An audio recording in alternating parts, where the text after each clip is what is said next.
focusing on desistance, social justice and peace. The main purpose of the conference is actually bringing all our members together. That's a biannual event, so that's the main purpose, to get people together and to connect with our members and our partners. But I'm really pleased that the conference is here in Belfast. We have a good record of work on restorative practice by some of our partners in the community, as well as by some agencies of the justice system. I think the message is that Northern Ireland has a good story to tell, particularly the work which we've been doing around youth justice and with some of our community partners. But we really need, like other places, to look to see how we can expand it, how we can promote it particularly for adults, how we can look at the widest possible applications in different aspects. I think the key issue is providing confidence that problems are being addressed and that offenders are dealt with in a way which is appropriate for them, providing support for victims at the same time. All of those can be joined together in good restorative practice.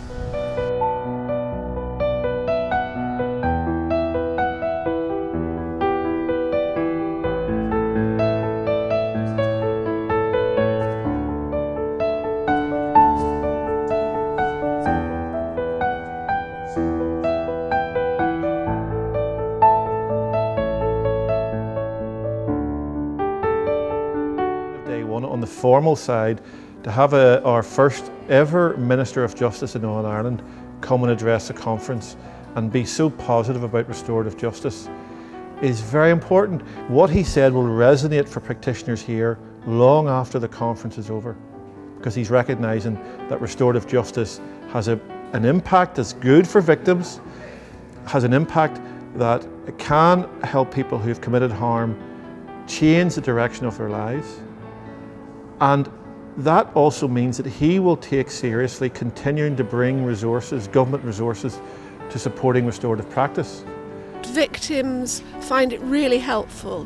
They're very satisfied with the process. They really like that they can communicate, they can talk about what the effects of the offence have been on them, which is not something they can usually do in criminal justice.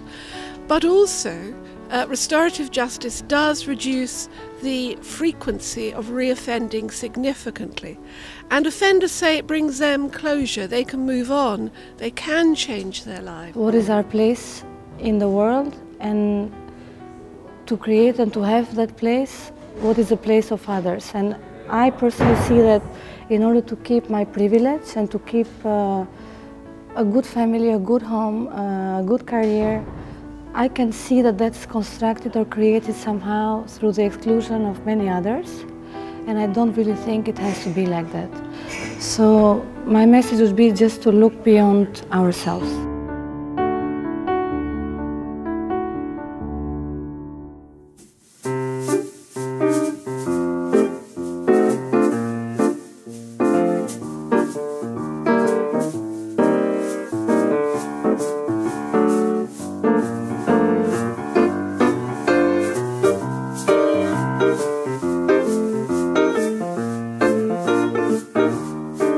Everyone wants crime to be reduced, and the desister, the desisting person, is the expert on how crime actually reduces. So in many ways, they are our lifeblood, our heroes that we need to teach us, show us the way.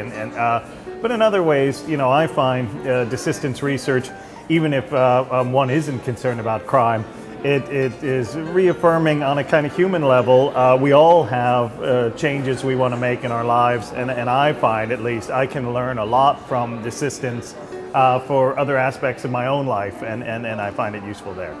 I think the conference theme this year is broader than it's ever been in an explicit way, and really is pointing to the direction that we're going beyond merely criminal justice uses of restorative. So desistance obviously applies to the correction system, but peacemaking and social justice are much broader possibilities, and I think it's great that the conference is expanding our understanding of how we can use this.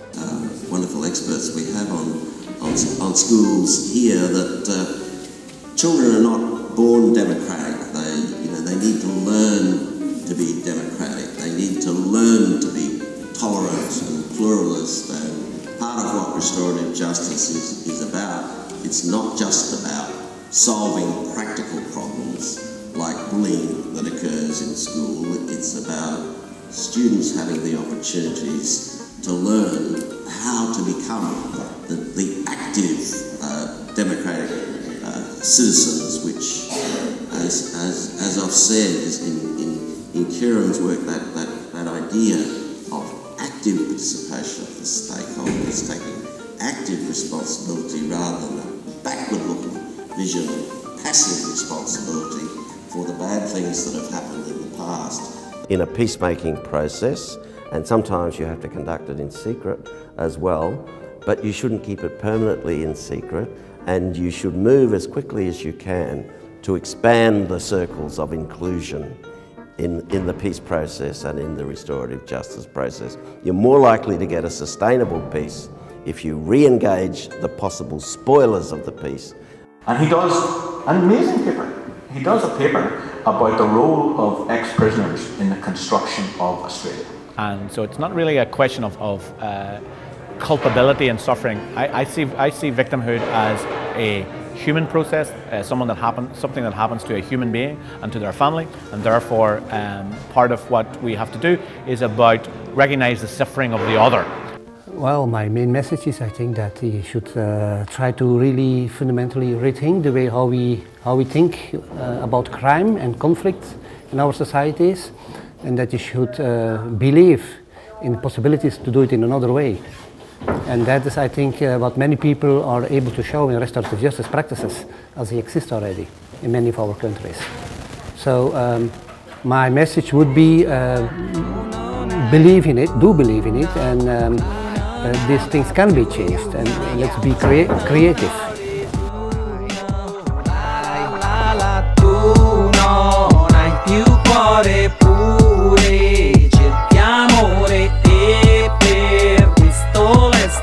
She says, "Hi Bruna, bring RJ to a higher level. That is your task."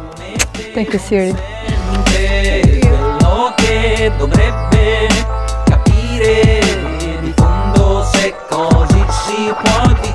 Che tu avevi bisogno di me e invece adesso guarda, indovina che c'è, meglio restare solo che parlare con te, c'è tanta confusione perché la gente non resta mai fedele a se stessa, seppure a fatica, ma la vita è perversa e intanto qualcuno We married the 2014 award most, and this person is Christa Pelikan.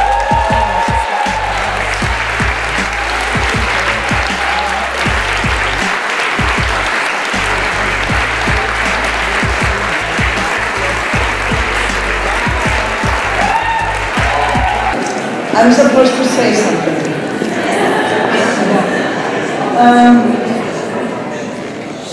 First of all, I'm quite naively happy to get this award.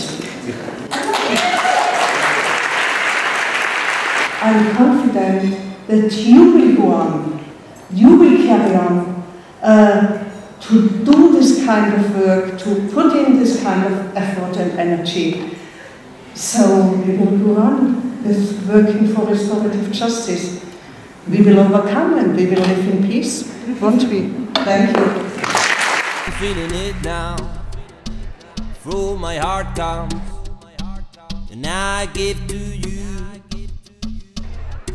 Every day I love the town, wanna wake up in the morning, and I know you can feel it too. When you get home at night